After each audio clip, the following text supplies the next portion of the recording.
the check for recording. Cool. So let's get started. Welcome, everyone. And am so happy I bugged Anuj, my friend and my former coworker at growthhackers.com for many times. And we got him to join us to talk about growth.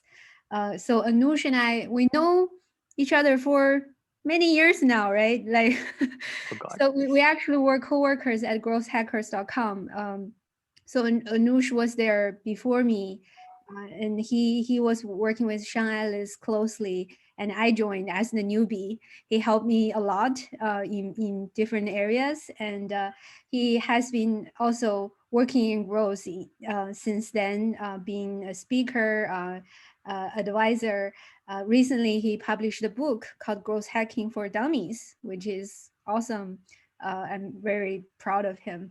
So I will hand it over to you, Anush. It's your time. So today we have growth PMs, growth engineers, analysts, and other PMs, and a couple very diverse kind of audience from across GitLab who want to learn from you.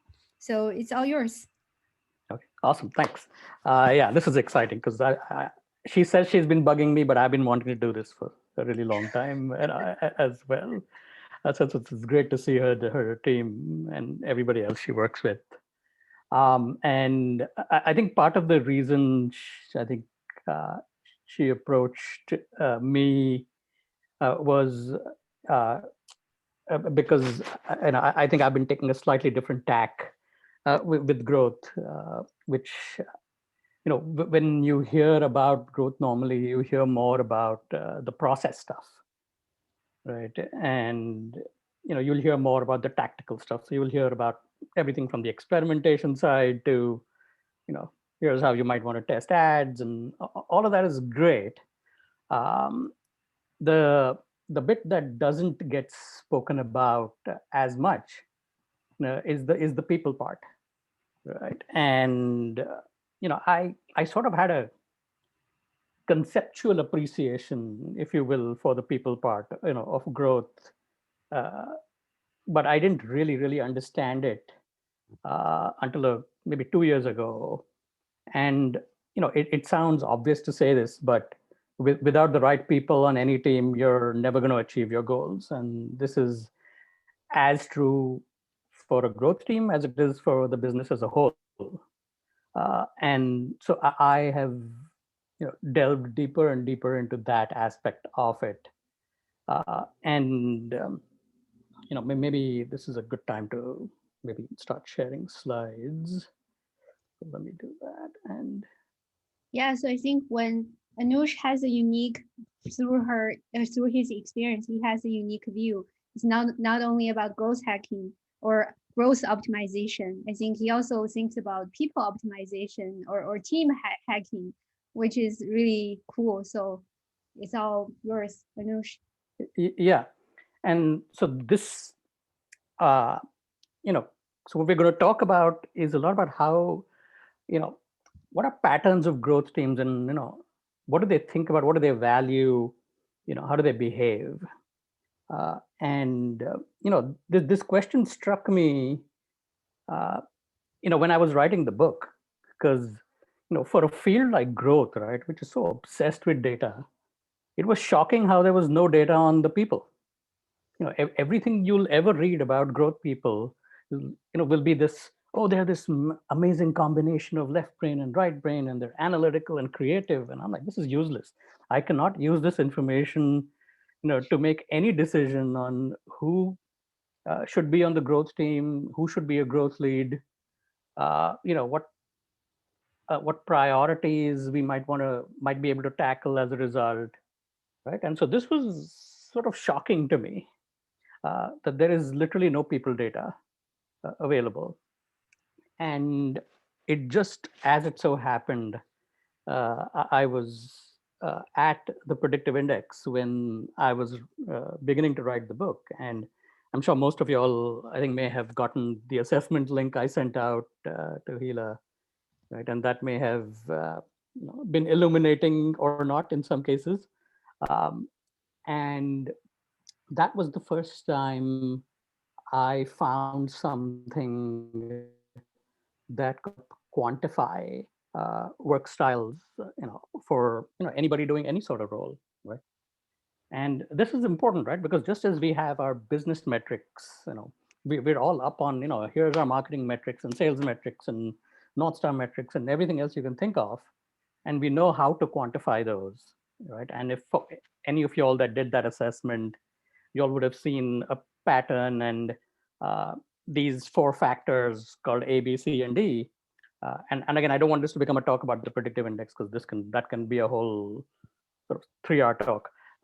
But the the bottom line with this is that firstly, this is different from personalities, right? And personalities don't predict work styles. What predicts work styles are these natural drives that we are just born with. We are hardwired to work a certain way. It's our sweet spot, right? And those drives are what ultimately translate into behaviors we see at work. And I'll just do a quick snapshot because for y'all that may have done this assessment and seen your pattern, this will just give you a little bit more color as to what those mean. But you have these four factors, which are just four ways of quantifying different work styles.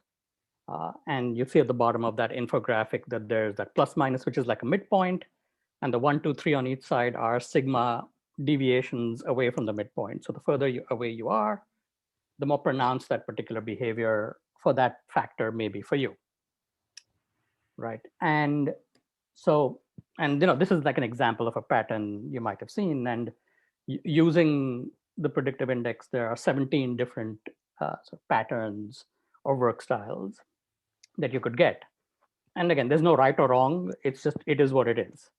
And a lot of it is influenced by just, again, what you're born with. And some of it is influenced by your work environment uh, as well. And so the thought I had when I was writing the book was like, okay, I'm going to go survey some great growth people, and of course Gila was on that list, and do the first objective analysis of, okay, what are work style patterns of great growth people, right? And so I did this. Of course, I think I'm the only person on the planet that's even surveyed Sean Ellis, so I have his pattern to and I started to build sort of this hypothesis first that, okay, I think before even I got all the results, that almost everybody will have a certain pattern and that would almost be similar to Sean's. Um, because he's Mr. Growth Hacking, right? So I'm like, great growth people have patterns like him. Uh, and as I started getting results back, what I started to see that there's not one, but three patterns started to emerge, which was really interesting at first until I started digging into this. And I'll pick on Hila here in a little bit as well, because clearly she was one of those too. You But should these would. ask everyone guess which one I am, and then you tell them. All right, so we'll get to it. So let me talk more about these, and then we can do a little bit of a poll to see what people think Hila is. But my ingoing assumption was that everybody would be mavericks. And if you're as old as me, you know this from the Top Gun movie, right? That's what Tom Cruise's character was called. And just like that character, right? Completely unbounded by rules, completely outside the box thinking, just defined by that way of operating, right? And but then this other pattern showed up, right? Which was the individualist. And I like to call these people like bulldogs, right? They just won't let go no matter what. And y'all have spent time in growth now, and you run experiments, and it's if you've spent any time in growth, that most of your tests failed, right? And that can get pretty demoralizing. And so you need somebody who will just persist in the face of constant smacks in the face, to just keep going, right? So this pattern emerged also made a lot of sense. And then of course you had the persuader, which again in retrospect made a lot of sense, right? Because the cliche is true that growth is a team sport, right? It's not about this magical growth hacker sitting in the corner trying to do something.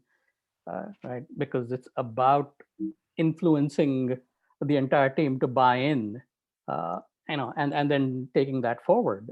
And so all of these patterns, made a lot of sense.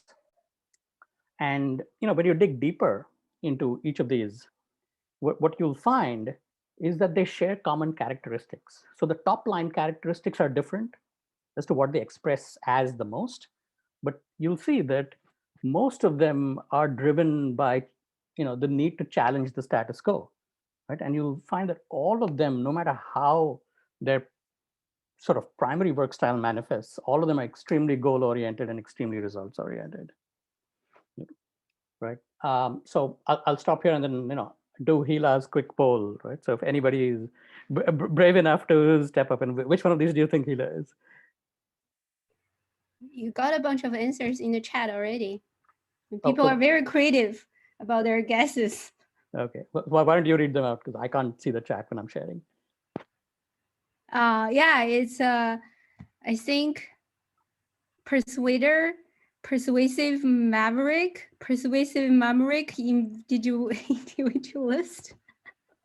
Uh, Persuader seems to be the wow. Okay. main one. Okay. Interesting. Okay.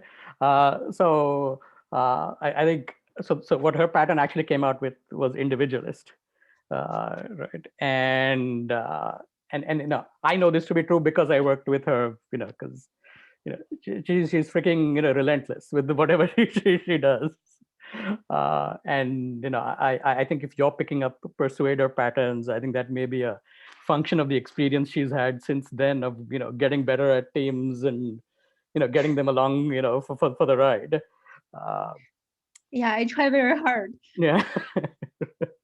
And plus there may be this hint of we're just too scared to say no to Hila, so but that's Yeah. your problem. uh, so anywho, so that's in terms of just in general patterns that tend to express of uh, great growth people. And before I move on to the next thing, what I, maybe I'll show this visually as well uh, in a few slides. But the the thing I want to just clarify is that just because growth people didn't share these work style patterns doesn't mean they're not great at growth. Because of all the people I surveyed, there were many people who didn't fall into these buckets. All that meant was that through some combination of self-awareness or training or maybe even intuition or some combination of the above, they figured out the delta between the way they were hardwired to operate by default and how they needed to behave to be able to achieve their goals. Right? So this is not a hard and fast, this is the only way you can behave. It's a sweet spot. Right. So that's about sort of individuals, right? But growth again is all about teams. And you know, by definition, growth is about charting new courses, finding new ways of doing things. And so by definition, as a whole, growth team work styles, they focus on innovation and agility. And I want to sort of explain what that means, by just backtracking almost like 60 years uh, to this thing called the competing values framework. Again, it's been around, you can Google it. But all it really means is that at any given point in time, a team or a company is needs to operate in a certain way. And when they do, by definition, that competes with something else because they have to do things a certain way. They cannot do things, an alternate way. And in this case, you have sort of these set of four values, but the ones that are competing are along the diagonal. Right? So you're like, as you can see here, right? So you either, Robert, do things fast or you like do things right? It's like you can't have both, right? And so sort of you're competing between sort of stability and flexibility, right? So what do you value more, sort of order and control or innovation and change? And then you have the other set of competing values, right? Which are where teams are more internally focused versus more externally focused. So, right, so more focused on the team and how the team operates versus focusing much more on the customer and the results they need to get. Not to say that they're not focusing on the other thing. It's just what do they focus on most, right? And something is always going to have to give. And these values that you see, they can be sort of expressed as teamwork styles, as well, or team cultures, right? And so this is the same thing, just expressed slightly differently. And sort of all this means, right? It's simple explanations, right? Cultivating cultures, and this can apply to a team as much as it can to a company, depending on the size, stage, all of this. Uh, and cultivating teams, again, very cooperative. It's all about collaboration, teamwork, right? Internal community, group success, all of that matters most. And as you start to see these definitions, I'm sure you'll be able to relate some of this back to like the culture of GitLab, or even the team itself.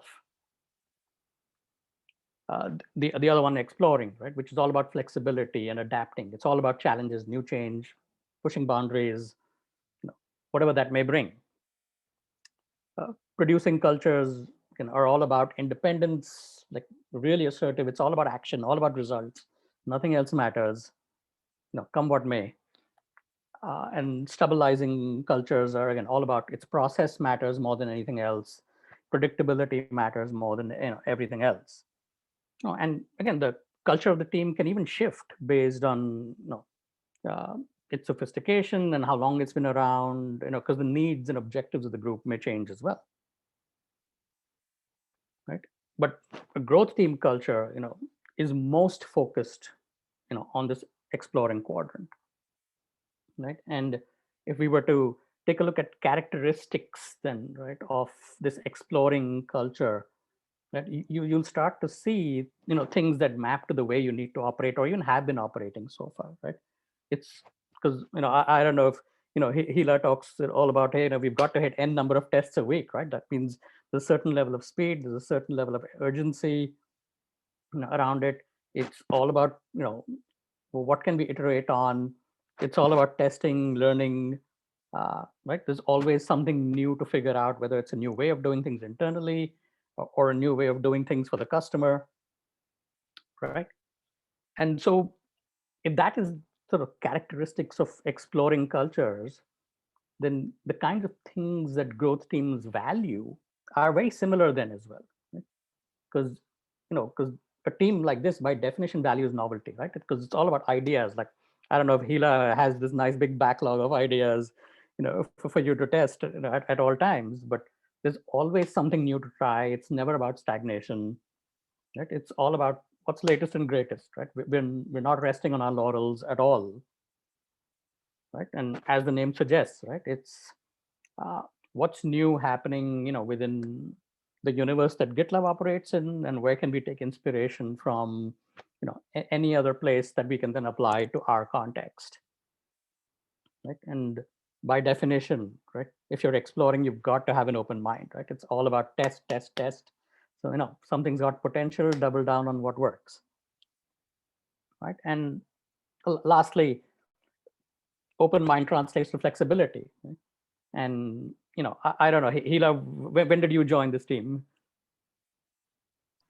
I joined in December of 2019. Right. So, so there was a way of operating in 2019, and maybe even Jan and Feb of 2020, which I'm sure was impacted severely, when COVID hit, right? And so that must have demanded a certain new way of doing things, rethinking certain assumptions.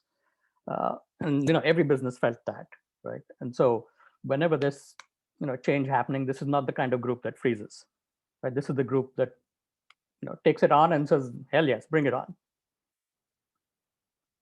And so this is what then translates to behaviors as a team. That is, because the team is all about exploring, it's by definition, it is not a conforming team. And this is not to say that teams that want to conform are bad. It's that's just what's not appropriate for a growth team, right? It's we're always going to be looking for things to do differently, and uniquely, right? And there are, you know, this thing about, enthusiastic behaviors tends to, raise a few, uh, objections from a lot of people when they hear this. But it's the kind of thing where, if somebody isn't passionate about growth, they're not going to be passionate about, ideating as well or coming up with new ideas. They're going to be very, very satisfied with the way things are and maintaining the status quo, right? And the other sort of behavior that the team starts to express is, extreme restlessness, right? Because it's urgency no matter what, uh, right? And that urgency again always translates to experimentation and big ideas, right? It's not the small thing that, gets people up in the morning. So It's so funny, Anush. I want to add one thing yeah, quickly. yeah, I saw Restless. I did some sort of like positive intelligence survey that will tell you what is your number one, I guess, negative characteristic that lead to stress for you. My number one is restlessness. yeah, So see, good way, a bad way. yeah. But again, you're an individualist, so you can't help it. um, so what all of this basically translates down to is these cultures, they express as a teamwork style, just as if we have individual work styles. All of this then means something for the way the team operates, right? And so, I'll show you what this means. So even teamwork styles, you can look at everything we've been looking at, through a slightly different lens, which all means the same thing. But ultimately, what this means is that the growth lead is going to drive the culture of the team, right? And how the team operates. And so I'll show you some data as to what this sort of might mean. So this was sort of the survey I did, initially, where this is the distribution of all the growth leads, and you can see Gila right there with the HQ, uh, and you can see again, like most of them fall within this innovation and agility quadrant, right, as sort of a default behavior that they have. And again, not to say that the people that fell outside are not great growth leads; they're all awesome, right? And I will emphasize I am not on this list. Uh, and Where is Sean Ellis? Oh, he's buried deep somewhere in this innovation and agility quadrant. He's somewhere behind. Got you. But yeah, which again, not surprising. All Mavericks will fall in there. Um, and right, and so again, not surprising, right? That if this is the default characteristic, right, it's all about big vision, all about risk taking. It's all about being really creative with problem solving. Right? But what this means then is that there's a knock-on impact on how the team itself might operate, right? And that the way that impact shows up is in three ways. That impact is firstly here in the way the team communicates, right? And again, I was expecting to see a distribution in one quadrant when I looked at these people, but I was sort of surprised to see that initially that there was almost this equal distribution across these two communication styles. It's one called the telling style, right? Which is again, it's all about opinions, and opinions come from experience. They come from data, right? This is not about being wishy-washy and saying, oh, I think and it's maybe, and no, no, it's not. That's not the way uh, a growth team communicates, right? And but also it's this persuading style makes sense, right? Because you saw that a persuader is one of the main individual work styles that showed up for growth leads. So that should have a knock-on impact in the way the team communicates as well, right? Because again, it's not about Gila's opinion or the highest paid person's opinion. It's about the best opinion that then influences everybody else to get on board.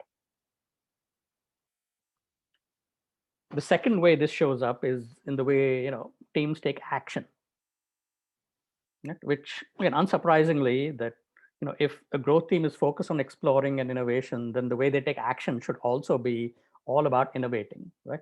So this makes complete sense that the team as a whole then would also follow along to be fast paced, try new things, test, see what works.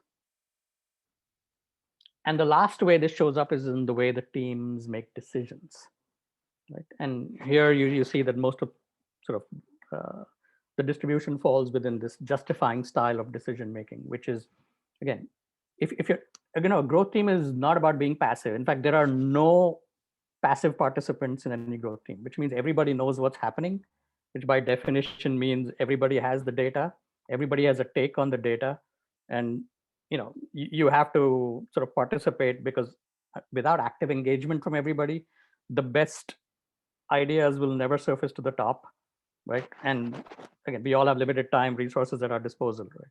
So this is like an essential part of how the growth team needs to operate, that decisions need to come from active participation, right? And this is not about taking things personally, and it's not about hurt feelings. This is about the most productive conflict you can have to make the best decision possible, right? So if you were to sort of almost boil all of this down, right? Because you may think that, okay, maybe this is not how I operate still, or I don't know if I operate this way. Here's a few questions, for you to reflect on, as to, whether there's something you might need, to become more self-aware about yourself, or tweak the way you might, need to behave, if this growth team is going to hit its full potential, right? And so the first one is, like, balancing, the need to get things done versus finding better ways to do them, right? Because clearly it's not about, I'm just gonna, keep testing and I'm just gonna find new ways, and all of that is great, right? But ultimately, at the end of the day, results matter, right? Execution matters. So, and it's always this ongoing tension, right? So, do you find yourself leaning more one way versus the other, or have you found a way of balancing these two needs? uh, Second one, is, again, reflect, think about this, right? uh, like, if growth is about anything, it's about charting new territory, right? So by definition, there is no playbook.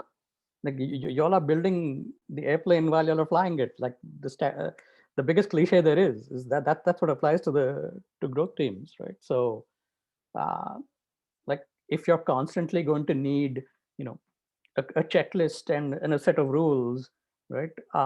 By definition, that's going to slow a growth team down, uh, right? So, if this is going to be basically the status quo for a growth team, like, how, if you need to, might you adapt to operating in a way where there are always going to, be a situation where there's very little information to go on.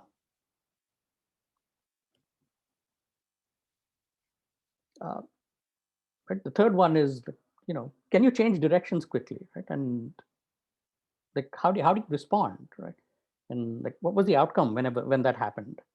And again, I'll go back to, like, the COVID example, right? Like, everything changed, right? Everything we thought we knew about our users and customers all went out the door, right? So what do you do then, right? When the world's most important decision is toilet paper, right? It's like your fancy GitLab solution doesn't matter, right? So then what do, right? And some people would freak out, right? And some people would freeze, right? But that's not what a growth team does, right? They embrace the challenge.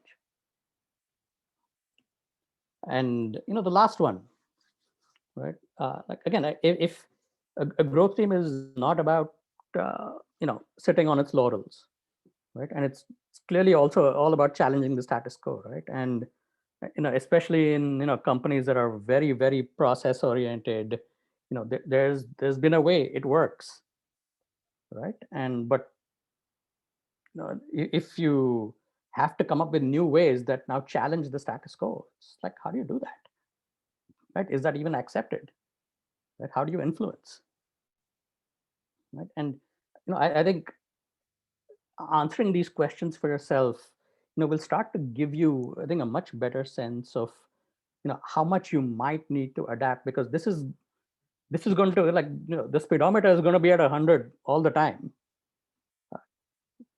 right? So this will tell you how much of a stretch it might start to become, or whether you need some additional assistance in the form of some training.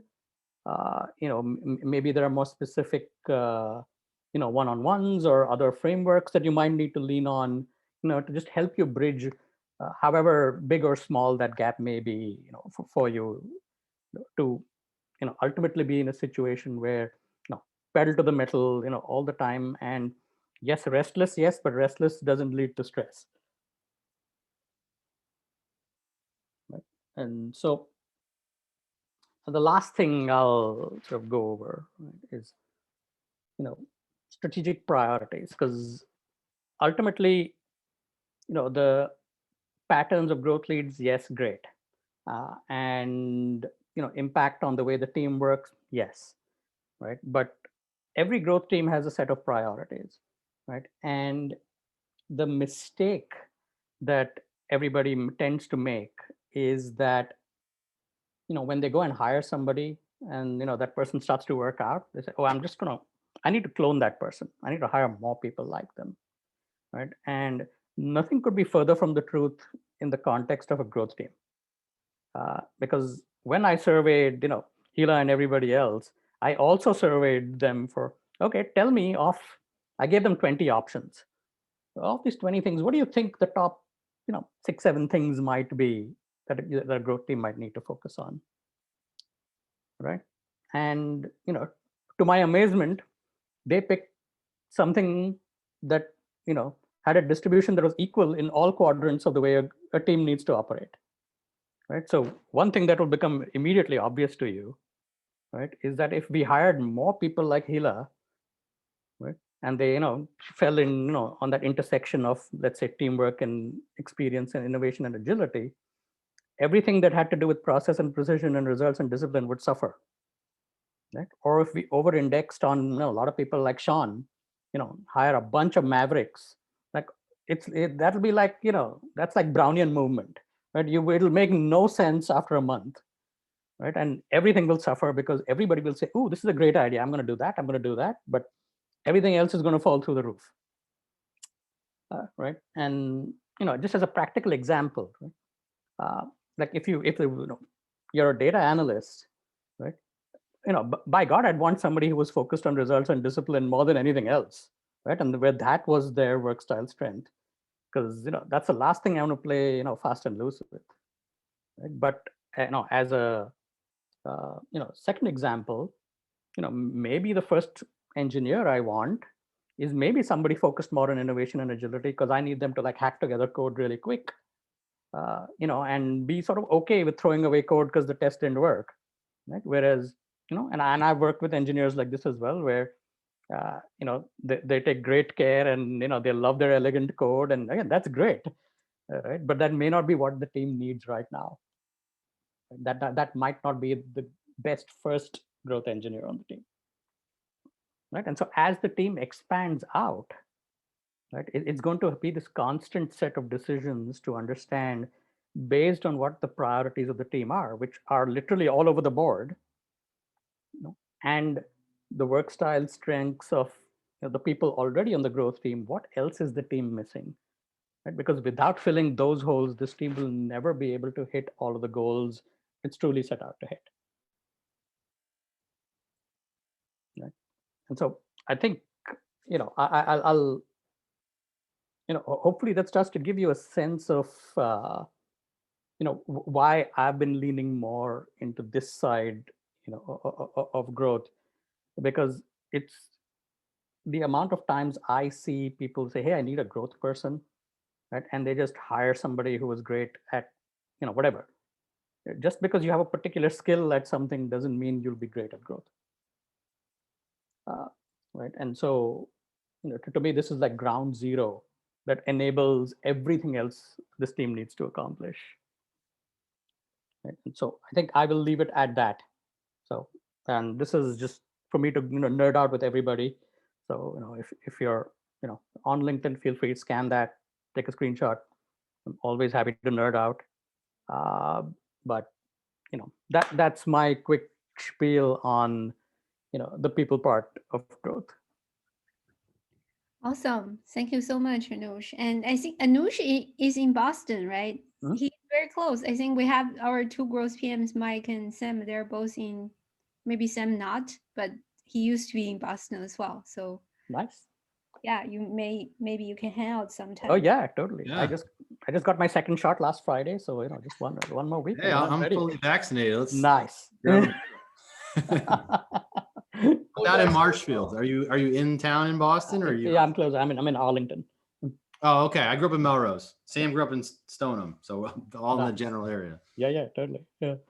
Um, so Awesome. yeah. Yeah. Yeah, I think I never like I feel like before Noosh, nobody really talk about the people side of growth. And it's very interesting. Like you don't think about that. And to the early kind of my result, I feel like everyone is born with certain characteristics or styles, but in working in growth it also shape you because it make you realize you cannot just go on yourself. You need to convince people, you need to influence others, you need to get buy-in, right? You need to do a lot of that, and then you also need to have ideas. And so I feel like working in growth help you become a more holistic person, maybe overall force you, because otherwise it's hard to be successful. Um, I guess we can open up the time for team to ask you some questions, Anush. I have the first one, and everyone please feel free to add more. Um, for a new growth team, what are some common challenges you observe a newer growth team might face? Because our team is a relatively new team. I joined in December of 2019. The team was established in August of the same year. So Right. it's like less than, yeah, less than 2-year-old team. We're still in baby, now in toddler stage, probably. Yeah. So I think a new growth team faces the same problem that a new startup faces, and that problem is one of trust. Hmm. Um, and the idea of a North Star metric tries to get at that, right? Because it's trying to give everybody a unified metric to care about, right? But at the end of the day, one of the things, if you recall, was this is a team that is all about productive conflict,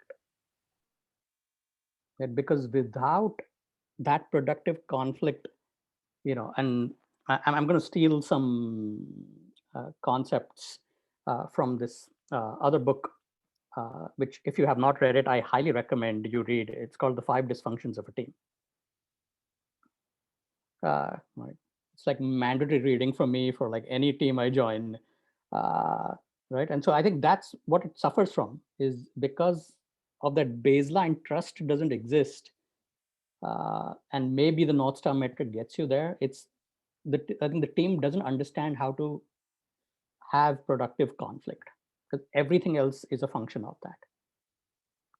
Right. So I think that is part of, I think, the growth lead's job is to get more of that active engagement going, within the team, and that tends to solve a lot of problems. It's not as much about having the right skills or testing the right ideas, or like all of that is fine.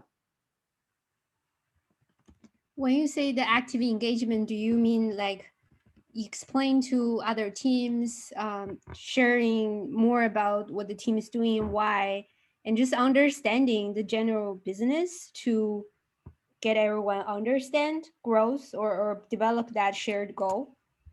So I think certainly yes, right? Because especially at companies where growth is a new thing, there I think just tends to be a level of skepticism about it's just this fancy buzzwordy thing.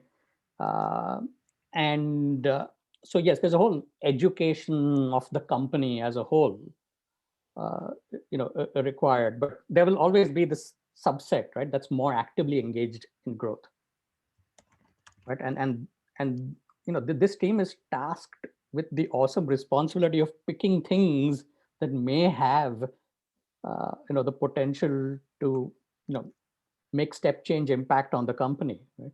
And this team will never be able to make those kinds of high quality decisions if everybody doesn't have a chance to participate and be heard Hmm. as to why And you know, like, even when we were at Growth Hackers, and maybe you're doing this here too, right? Is when we pick the I score, right, for a particular test, that's like a proxy in a way of trying to prioritize and decide on what to do something. But that's like the bare minimum you need to do, right? And that it almost allows people to get away, you know, without having a strong opinion one way or the other as to why should we do something or why should we not do something. But that opinion only comes from active engagement in the business and in the data, which means, I mean, that cliche is true, right? That growth it's everybody's job, right? So if you're going to be part of this team, uh, like you need to have as much information as everybody else, right? But then also be prepared to sort of, take a stand one way or the other. It just can't be like, okay, fine, that sounds like a good idea, let's do that. It's like, come on, man, it's not going to work. Yep. Awesome. Mike, you have next question. Yeah, thank you. And thanks a lot for taking the time to give this talk. I've never seen anything from this perspective about the team makeup. And so it's super interesting. I'm wondering if you have an opinion on this, or if it changes, but how might, let's say, the makeup of the team ought to change, need to change as it evolves over time. So I'd say that right now we are still like doing the foundational elements of like the experimentation framework and data analysis and getting those things in place. So more in what, a crawl phase and crawl, walk, run. But let's say that we're at the run phase and those things are good. We're past that. What are the types of people you may want to bring into the team, initially versus later when everything's kind of set up and you're humming? Yeah, right. So I think one thing I've begun doing is to take like an annual checkup, if you will, of the makeup of the team, right? And do map that against like the objectives that the growth team is going to be focused on. Because what that tells me then is that if I want, like, just going back to this, right, that, depending on like the makeup, right? Like if I do this, okay, I want to focus on these A6, 8 things, and now I'm heavily, totally balanced on the teamwork and, employee experience side, right? Like, where is my gap? Right. And so that's what my constant sort of annual process would be, is to first go and look at, like, have my objectives changed? And based on those objectives, what's the makeup of my team and where's my delta? Yeah, that makes sense. I mean, it's I think what you're saying is just there's probably no hard, fast rule or formula. It depends based on what the goals of your team and your company are and your current makeup. And so you should just constantly compare those to make sure that you're not too far out of sync. Yeah, and sometimes this will clearly, there will be times even in the middle of years, or when certain events happen, that you'll have to do a reevaluation anyway, because company priorities may change completely. Yeah, that makes a ton of sense. Yeah, I think that trying to have a one size fits all answer there would be tough. So, but having said that, it's very likely that your objectives will change year over year, especially for a group like this. Yeah, I mean, I think we've changed our objectives. We had the same set probably for the first year, but we've now, as we're getting better data and we're learning what actually impacts the things that we care about, those are evolving. So we switched our focus areas once, and now we're talking about expanding them a bit again. So yeah, I think we're probably going through that a little more rapidly on the team now as we figure out our right place to focus. Yeah. And I'll add one more thing. And again, there is no scenario in which this doesn't happen because you have Hila, right? That like one of the things that will define this team, right, is your rate of learning, right? And to me, that is almost like a pulse check, right, on an ongoing basis. Because when that starts to sort of stagnate out, that would be cause for me to come back to an evaluation like this to say, okay, why is this happening? Mm-hmm. Yeah, it makes a ton of sense. Yeah, thank you. I think Nicole's next. Yeah, Nicole. Yeah, so I've only been in growth, like growth specific field for around 2 years. So I was wondering, and this is just out of curiosity, do you find that the people that you survey, when they start a career in growth, is that kind of the career that they end up pursuing for the rest of their lives? Like, is that something that you've seen, or do No, not they at all. In fact, really? the sad reality is that almost all the big names in growth don't do growth anymore at a company, right? They're all either advisors, investors, teachers.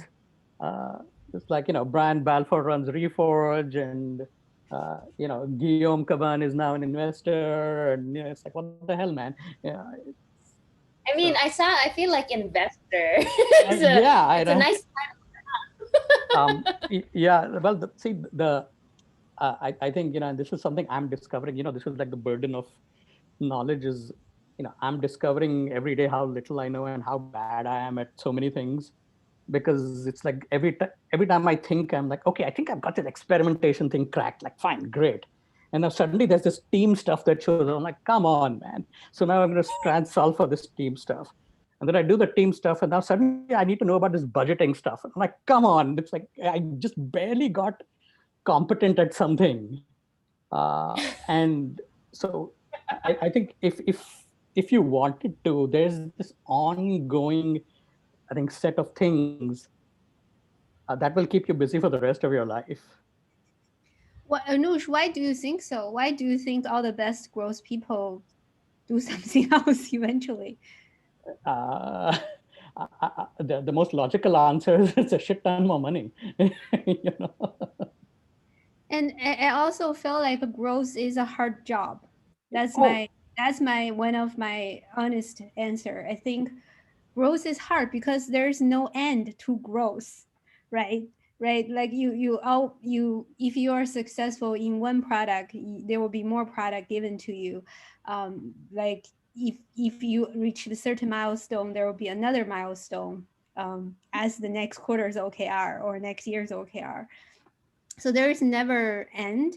But naturally, if you think about product, there is a ceiling in terms of the growth it can achieve, right? And then yeah, so I think it's exciting. It's a very exciting job. I enjoy it a lot. I enjoy it still, but it's also a hard job. Yeah. no question about it. Like, uh, and because at the end of the day, right? I mean, growth can feel, because people talk a lot, and this is the other thing people don't talk a lot about, is when you talk about all the process and experimentation and all that stuff, that's great. Right? But at the end of the day, that needs to have material impact on revenue in the company, right? Even though you care about the North Star metric and all of that is great, but that is tied to how the company makes money, right? And that is your reason for existing, right? And so I think Hila is like absolutely right. Like next to like the CEO and maybe any somebody else on the exec team, like this is a job that will make your hair grow white like really fast. If not completely demolish what you've got. Which is Especially nowadays, yeah. yeah, and which is why again not everybody can do this job. Right? And again, that is fine if you are not hardwired to do this job. I also wonder if one of the traits that is, the maverick, let's say, something about that trait is they're adventurous. They want to try new things. They want to challenge themselves and look for new opportunities. And I think that in itself is going to lead people to take on new roles and new areas. And I think the fact that growth is so critical to, let's say, startups and early stage companies, that becoming an investor or an advisor, if you can spot those rocket ships before they've launched, then you can get a couple of those wins, and all of a sudden that's now your full-time gig, is investing in these companies. So it kind of makes sense that you see that progression of these people who really are talented at growth. Right. No, or the path people are taking, right, which is they're just starting to teach. Right. Because now they've developed frameworks. Right? So. Yeah. Yeah. It's good. And Well, I don't know. What is your deep question, Nicole, there? no, no. It's just like I'm just wondering, like, because growth is such a new, or it's such a new area. I think, especially in the world of like startups and tech companies. And I'm wondering if anyone has truly seen any longevity with it. Like, because I truly enjoy like what I do for growth, and I think growth is all of those things. It's very exciting. There's so many problems to solve, and I'm just wondering, like, do people hit that point where they get essentially like overwhelmed by it all? Like, you're right, there is no end to it, especially when companies nowadays are so obsessed with growth. Everyone wants growth, to the point that sometimes people don't know what they mean by growth. So I'm just like, I'm curious as to what the future of growth will look like. Um, that is, yeah. Yeah. Well, I have a half a hot take on that. And, Hot takes, hot which is that most of these jobs are going to become automated. takes. I mean, there are already products out there that can automate your sort of A/B tests and variants and stuff like that. There's already products out there that can, use AI to write copy. There are already products out there that can run ads and variants for you. So, like, I don't think most marketers and growth people realize this, but a lot of these people are going to be automated out of a job in the next 5 to 10 years. Right. So the only thing that is safe, is the aspect of growth that requires us, to be humans. So every time, and this has been maybe more, I'll use me, I shouldn't say you, I'll say, so every time I feel like I've gotten expertise at a, certain way of doing things or a certain framework or a certain channel, it's like, that means nothing. A machine's going to do this very soon. Uh, and so for me, it's, which is part of the reason this people stuff is so important to me, right? Because a machine can't do this. The machine can't, get a team all hyped up about something, and sort of performing at a really high level. Yeah, no, that's fair. Yeah. Or on the flip side, maybe, ultimately on all growth comes down to understanding people's motivations, right? And giving them what they want. Right? I don't think machines can understand that, because machines operate in a binary quantitative world, whereas almost half of that decision of, how do you grow something is purely qualitative. Mm-hmm. That's true. That's true. Yeah.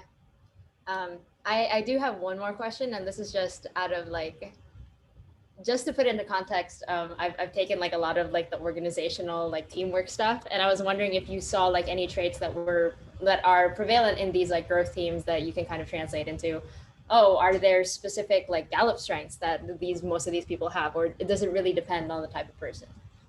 Yeah, no, I think, again, if we go back to, I guess um, these questions, I think, were the closest I could so far come, right, to honing in on traits, like generic traits that people on these teams might exhibit.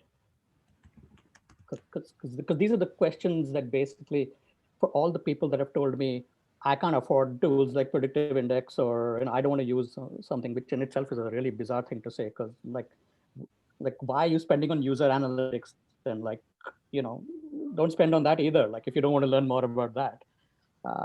So it's really,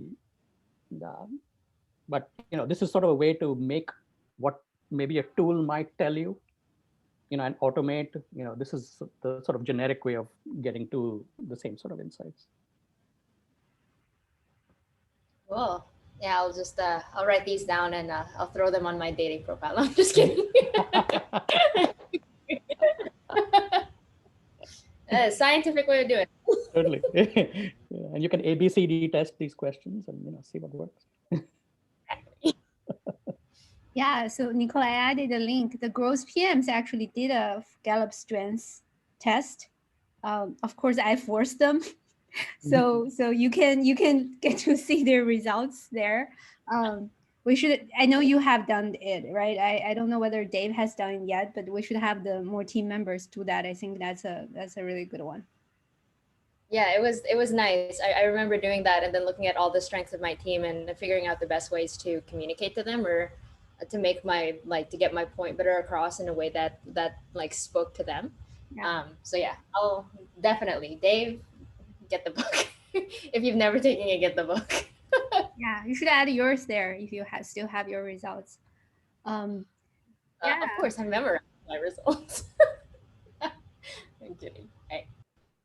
Yeah, I think we are almost at time. I really want to take the opportunity to thank you, Anuj, for joining us and like share your wisdom and share your unconventional thinking with us. Like I felt like a lot of things you said today. For example, the machine learning will automate us out of our job.